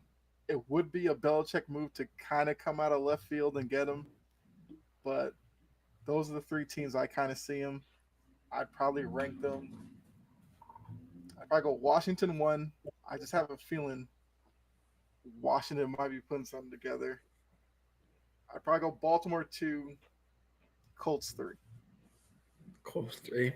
Do you see like any other teams, like maybe the Titans, maybe? Um, I mean, their QB situation is kind of. I mean, they The got, Titans wouldn't make sense. I'm trying to think where their draft pick but is. then they're wanting to let go, or Derrick Henry's on. Is he Derrick not Henry's got a exclusive? lot of miles on that tire. I think you kind of have to move on from him. There's some decent running backs this year that you're not going to get obviously Derrick Henry type production, but they're serviceable. The bigger issue in Tennessee is the wide receiver position. I'd worry about that more than the running back position, but you could kind of make that work through the draft, post draft stuff where, getting closer to camp, some veterans will get cut because of certain draft picks, so you can kind of fill out your roster that way as well. I mean, Tennessee could make some sense. Some people threw out Houston, which, I mean, if you think about it, if Houston's going to use the number 2 pick on a quarterback, then you get Lamar, you train the number 2 pick doesn't really hurt you that much because you're getting the quarterback you would have gotten anyway. I mean, I would go for a list. I would go Baltimore 1. I mean, because I mean the narrative is it's like, oh, Lamar wants out of Baltimore. He hates Baltimore. I think the media and like Twitter and everything is like paying the. I haven't heard that narrative. I didn't even know that was a thing that was out there. Yeah, I I mean feel like it's most not. people I'm hearing from keep saying Baltimore's doing them wrong. I mean that could be that could be it. I mean I've seen so many like conflicting like numbers of his contract, and apparently that's why I'm so intrigued to watching this Lamar Jackson interview. Because he might bring out some information that, or do you think it's gonna be like an Aaron Rodgers type of thing where it's like, oh, it's gonna be like a smoke screen? I doubt he breaks anything or lets you in onto any negotiation or anything like that. I mean, Or I'm pretty maybe sure he the does. I'm pretty sure the question might pop up. I mean, everyone wants to know like what's on his mind. You know what I'm saying? Like what's going So on. is You he know what I'm just doing saying? like a IG live type of thing, or No, he's is doing he like doing like a a? on his YouTube, Lamar Jackson Entertainment YouTube page, or production YouTube page. Yeah. I, that that could be anything that visits his own page. It could be an announcement like he's shooting a movie or something. I don't think he's doing the movie, but Well, I mean, is he being interviewed by somebody we know, or is it just him just like uh, popping up on his channel just to talk about stuff? well, I think he had like a minute clip of like a little clip of the interview. I think it was someone we don't know who the interviewee Okay. is, or so maybe it's probably one of his close friends or someone in the circle asking him the questions. But the camera's like on him. So he said he I'd would be drop it. surprised if he breaks anything, but you never know. Yeah, it's I not don't know like what he would break. he's not gonna be on like a podcast. It's gonna be just like just like a 60-minute kind of interview. Like sit down. I can't see him breaking anything in that kind of situation unless he's going to talk about like Baltimore, some trash organization, just like I can set see. flames I mean, to it. I can see a question being asked. Hey, do you want to stay in Baltimore, or like I wouldn't even trust his answer to that because technically he's still a Raven, so he'll just be like, "Oh yeah, I want to be a Baltimore Raven." That doesn't mean he actually wants to be one. Yeah. So I'm very intrigued to see what that is about. I did subscribe to the page. I had my post notification on, so when he does go I on the show, I could have guessed you were subscribed to it. To you, this has got to be must see TV. yeah, because like Yeah. because I think he asked him. I think in the clip, the interviewer asked him like, with you coming out of Louisville, you being in that personnel offense, how you're like your first year in the league, you're in Marty Morningway, and then he kind of like. So I think it's just like how like the doubts are questions like running back, quarterback questions, and then probably get into more detail like the contract. I mean, not I guess in too much because I guess he's his own agent, I guess, but maybe they'll take a deep they'll do like the softer questions first, and then maybe get into the in depth of like more questions later on in the. I would bet probably 95% softball, but we'll see. Although that does bring up an interesting point about New England, though, because New England technically was going to move, I think, back into the first round to take him at the end of the first round before Baltimore did. So if this is Belichick's way to kind of right that wrong and go get him, I guess that would make sense. Like I said, I don't know how much of that I really believe, but it would be the Belichick thing to do. Come out of left field, grab a quarterback when most people are like, is that really your biggest need? Even though some people do question Mac Jones, but mm, Yeah, I'm interested to see I kind like of wonder what how I would react if I saw tomorrow like the Patriots offered whatever for him. Oh no, that'd be might have interesting. you like might have to buy Lamar Jackson Patriots jersey, man, but Maybe. he ain't going no goddamn Pacers, man. Yeah, that'd be your worst nightmare. Oh man, you're gonna if you go to you would be like you would be um what's the word trolling me. Oh, I got your MVP, man. I'm not bringing that up. That MVP was years ago. I've moved on from Years that. ago, like 2019, That's years ago at this point. like 4 5 years ago. That's past, man. That's past. Past. That was right That's before like COVID started. and we've gone through a pandemic since you won an MVP. All right. All right. That, that's the past, man. If they All right. sign, if the Patriots sign an offer sheet, I'm not gonna be like, oh, we got an MVP. I'll just be like, I You're wonder got an what the elite offense quarterback. looks like now. I think he's He's more a good. elite. I think he's more elite than Mac Jones. I've never argued the other way. Oh, I think any more if they any more run NFL different news? offenses.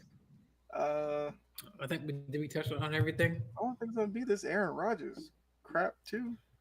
Yeah, I mean he Which had Green Bay the came out and pat. said they're He willing to had wait till after the draft, and I feel like they should.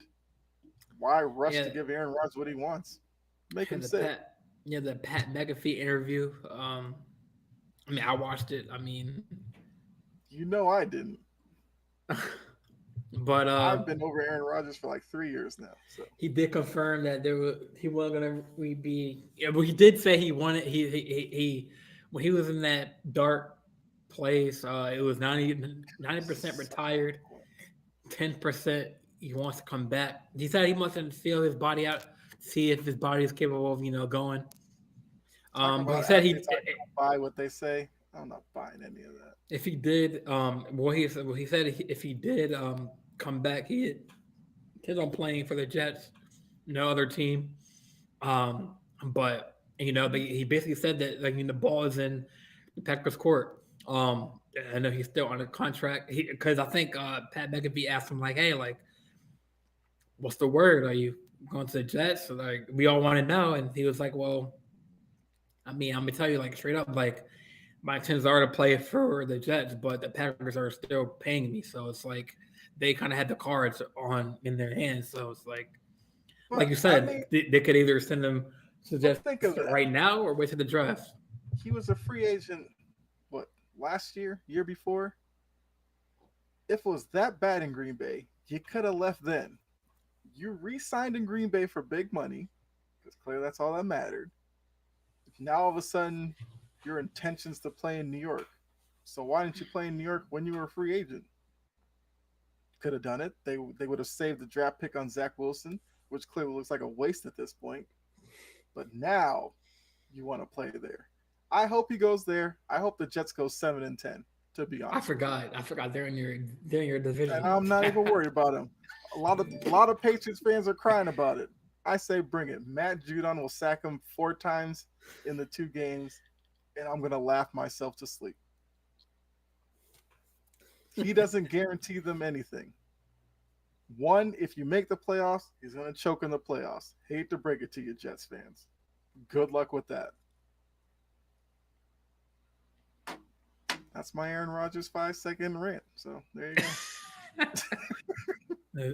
Zion, I Zion, just Zion, that has I spoken. just don't get it. He's won one NFC title 12 years ago. He won a Super Bowl 12 years ago, but we're acting like he's a guaranteed W for you. The I Jets will mean, still I win guess it would. based off that defense. I guess it would be fair to say that he is I guess a step up than Zach Wilson. I'm at that position. I Obviously, mean, it's he's fair to say throwing that. left-handed better than Zach Wilson right now. Um, well, I was hyped. Well, I wasn't hyped, but I mean, everyone was hyped because I guess Trey Wingo broke the news and it was not true. Stupid, stupid, stupid. I mean, way Oh to go, man. Trey Wingo. Although, if he does sign there eventually, do you kind of give Trey Wingo, I guess, credit for that? Probably not, but at least he would have broke it. At least he had the right news. He was just a little early with it, which is kind of Yeah, wild. like the So way Aaron was like describing that the whole time and like oh, it was like Batman, like oh you can only have or like a prison cell, it's like you only get 1 hour of like daylight. what is that? Like somebody throws not throws but slides the food down a chute. Like, what were you in Um, Alcatraz? Like, what are you talking about? I don't know, man. He Well, said it was like 5 days. I think he stayed in there for like 4 days. Came out the last so I mean, the way I I pictured don't it, know, he man. was probably sweating under some rock. He came out probably 30 pounds lighter, almost fainted from seeing the sun, but he mustered up all the energy he could to get to his car and drive home. And we're supposed to be like, there's a guy I want to have on my team. I mean, he's been an out there guy, so it makes sense for him. I mean, you do what you got to do to clear your head. I mean, it seems extreme, but he's a different guy. Right. And I guess for Packers fans, it's time for the Jordan Love era to begin. Finally, Oh, about time. jeez. Um, That poor kid's probably man, just sitting around Kyle is just taking shots at everyone's team today, man. Well, no, it's true though.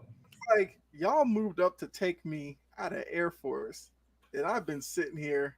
The few times I get in, I struggled because I don't get first team reps or nothing. The whole fan base probably thinks I'm a bust. I know I can play, but now he's going to go into this season. I don't even know how much of a fair shot he's going to get because Packer fans, if he struggles right out the gate, will be like, "We moved on from Aaron Rodgers for this." If he comes out of the gate looking like the next big thing, then the Packer fans will be like, "What do we stick around with Aaron Rodgers for if this dude was this good?" I mean, I'm here for it. I don't know how good of a quarterback he is, but I thought with all of the drama, the missed opportunities with Aaron Rodgers, like you just had to move on. Like those playoff games where he lost to Tom Brady in the NFC Championship game, Brady wasn't even good that game, and Rodgers couldn't beat him. Then the game where Jimmy G took the Niners that were beat up to Green Bay, beat them there. I was like, that had to be it for him because you couldn't beat that Niners team. Like, Come on, man. So It good for seems Green Bay. that we all knew what this story was. I mean, Aaron said on Pat McAfee show that he said what we all thought, and he was kind of pissed that they drafted a QB, which Get he's over kind it. of butthurt about that. Get over it. um, They drafted you when they had Brett Favre. Get over it. and like he was saying how like like Oh, God. he just didn't feel like I don't know. Maybe he felt disrespected that they were, but I don't know. That's Tom Aaron Rodgers Brady for you. is the GOAT. They drafted Jimmy Garoppolo. You know what Brady did? He kept Garoppolo on the bench. That's what you do. You don't sit there and cry about it years later. That's true. That's true. Drafted Jordan Love. Okay. You were threatening to host Jeopardy. What did you want them to do? Nothing. I don't know, man. Jets get it Um, done. I want Rodgers in New York so bad right now. So that when the and I Bills is don't. in I there, mean, I hate to say it, but I don't know how yeah, the Jets would do because, like, I feel like the AFC or the AFC East is getting a little better. I mean, Miami has upgraded with Jalen Ramsey at cornerback. I mean, so the Bills are still got still a there. question at So it's like, quarterback. huh? Because right now it's Tua and Skylar Thompson. Because I don't think Teddy Bridgewater's there either. And after this past year with Tua, I don't know how he makes it through 17 games. To be honest with you, But they better beef up their O line, man, because give them some help. but even then, like you could have an offensive lineman like back into him. He could fall back, hit his head on the turf. Who knows how he reacts to that? And then you have Skylar Thompson, who, give him credit, he played well in that playoff game for the position he was in. But Right, right. I don't know. Weird thing is, Buffalo, I feel like it's almost an afterthought in that division now. Because it seems like a lot of people are down on Josh Allen now, That's crazy to say, yeah. understandably. But Miami, people loving Miami. You know, if the Jets get Rodgers, they're going to be the talk of the division. New England, after doing nothing to start free agency, has now made a bunch of moves that people are like, what do they got going on over there? And Buffalo, it's just quiet. Stephon Diggs, they didn't really get a wide receiver to pair up with him. Then they did release like McKenzie or whatever, the receiver. Or What about him? he's not there anymore. Oh, he's not? Where'd he go? I think he's just on the market. Okay, that makes sense. McKenzie was kind of disappointing for them. Do you think that the Juju kind of like feels that Jacoby Myers role? I mean, I don't know who your receivers are though. I mean, other than Hey, we loaded now. I mean, Juju Smith. No, we have Corvette. Yeah, that player. Juju Smith. We got Devontae Parker, Kendrick Bourne, I mean, Tyquan Thornton. Devontae Parker messed me up in fantasy. I think he was on Miami still, but like I was about to win, and like all my players had played. I think it was a Monday night game. I think it was against the Raiders. I think. I mean, he's projected to have 11 like receiving points for my team to put me over for the win. That dude did not get targeted. I think Waddle got the most, but I think I had Waddle because I think he was hurt. Waddle got hurt, so he wasn't active. So I didn't start Waddle. I started Parker instead because, like, he was playing. And Waddle played, I guess, mysteriously played, and he was targeted more. So that one year, I think that was a couple years. I think that was a year or two ago. Like, like Parker messed me up in fantasy, man. Like, Parker is a talented wide receiver. My only thing is the biggest move the Patriots made was they got Bill O'Brien. He at least knows how to run an offense. Now, my hope is with Jacoby Myers gone, we get more Kendrick Bourne because Bourne last season was put in the doghouse for whatever reason. Didn't understand that. I think Tyquan Thornton is a really good wide receiver. So I'm hoping Bill O'Brien will come up with a game plan to utilize him. I think Juju is an upgrade over Jacoby Myers because Juju can find the end zone a little bit more than Jacoby can, and Juju's better with the ball in his hands after the catch. Jacoby Myers is more of your chain moving wide receiver. I mean, I love Jacoby Myers. Don't get me wrong. I was actually surprised Juju was the guy they got. Cause I think I told you in the group chat or something that I threw out there DJ Chark. I thought that was a Belichick type of guy that they would target, but they got Juju Smith. I'm fine with that. I still think they draft one at some point. They probably won't draft one at 14. I would. I'm interested to see because they have pick 46. If Josh Downs is there at 46, is he a guy that they look at? Do they go Darnell Washington, the tight end from Georgia, who's like 6'8", making one-handed catches at the combine? If he's at 46, do you draft him? So there's plenty of ways they can go now, but I like what they're doing. Oh, the Gesicki move, really love that. I guess he can gritty on another team too. So I don't know what kind of gritty that is, but I guess he can gritty. I don't think. I don't Mac think. Jones gritty's better than Gesicki. I guess I can have a competition. Gesicki has the goofiest gritty, but he loves doing it. I respect it, but yeah.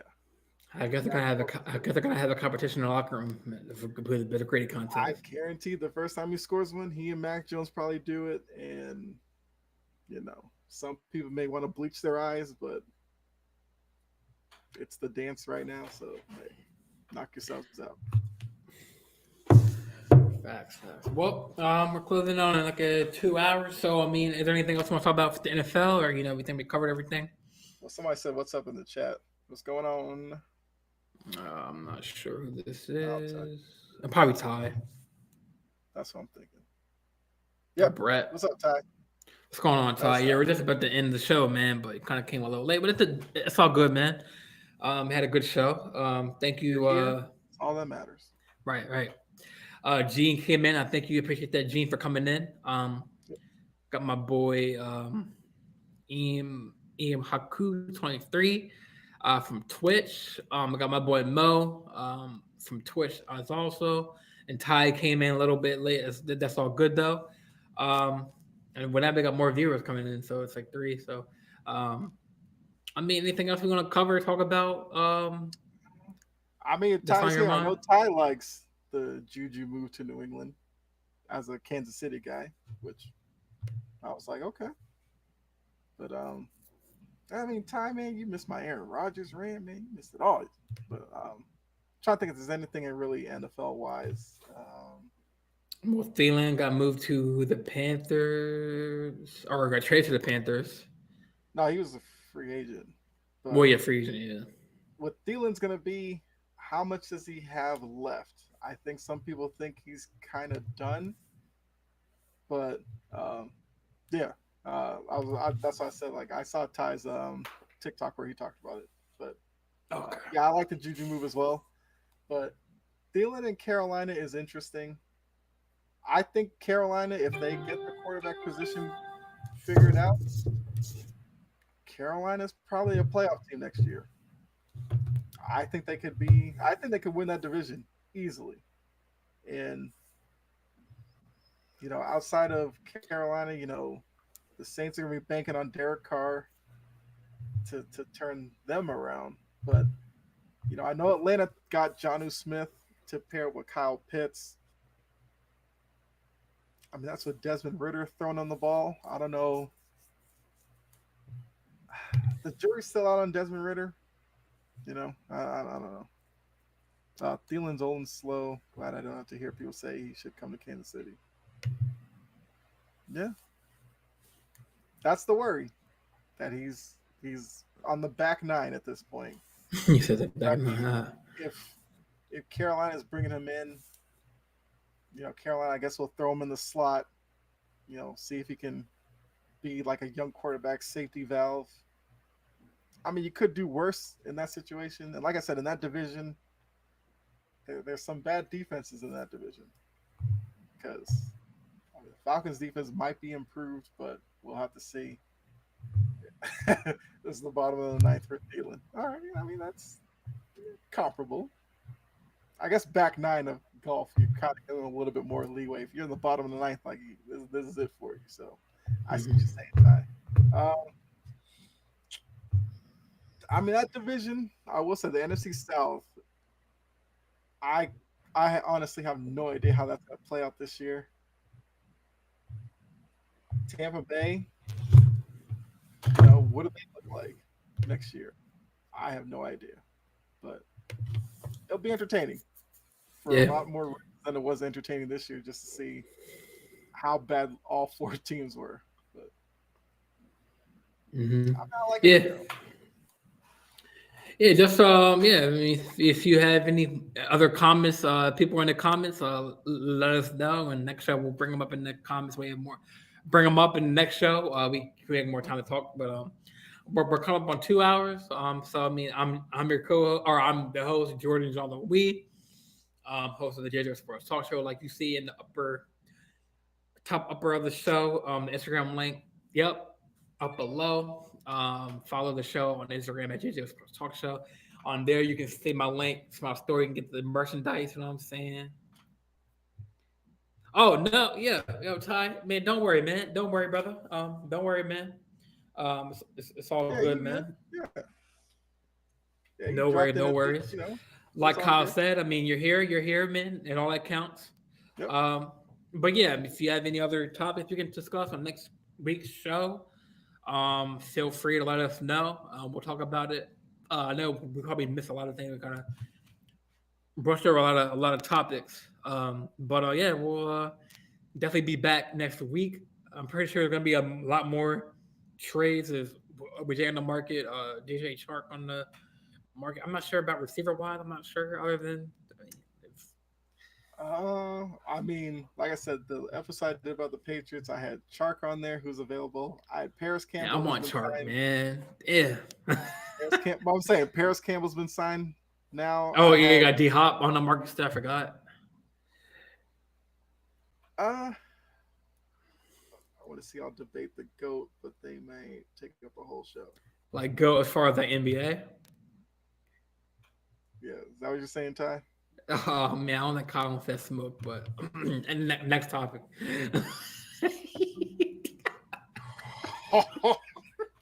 we might have to. All right, we might have to do that debate the next week. Then. I want to see if that's what Ty was saying. If he wants to do the I NBA mean, what go goat, debate? What Aaron Rodgers versus Tom Brady? there are some people who probably would try to make that argument. I call them psychos, but you know, I mean, yes, I'm assuming it's the NBA goat debate, but MJ Jordan LeBron. does not want Jordan. I'd warn you if you want to try it. Yep, NBA. Well, we have it. Kyle and Jordan. Kyle versus Jordan. Next week on the JJ Sports Talk. Goat debate. Oh, Oh, Kyle fixing his neck like Ty, fingers jump in cracking. early. It's gonna get good. All right. Well, that does it for this week's episode. Tune in. It will be on Spotify, Apple Podcasts, anywhere you listen to music or podcasts for that matter. If you think you have any last words, or last thoughts about anything. Uh, Go Texas. My bracket is slowly dying a slow death, I think. And the Baylor just lost to Creighton, so that's an upset. Thank you. I had Creighton. That's good for me. And I think you're eighth or ninth in the seeding, so number I one. want to double check that. Oh, it updated? It updates out there every game. Yeah.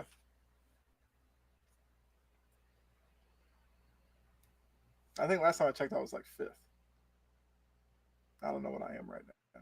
Well, how come the numbers are? It says I'm 740, but I'm still number one. Or maybe it's just at the points. I mean, maybe. Yeah, it's just adding round of 64, round of 32. Yeah, I'm fifth.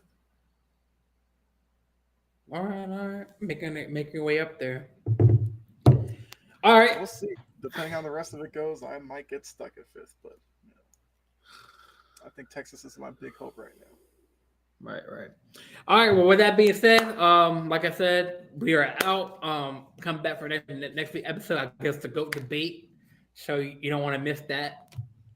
Get your popcorn ready. Get your drinks ready. And with that, we are out, man. All right, guys.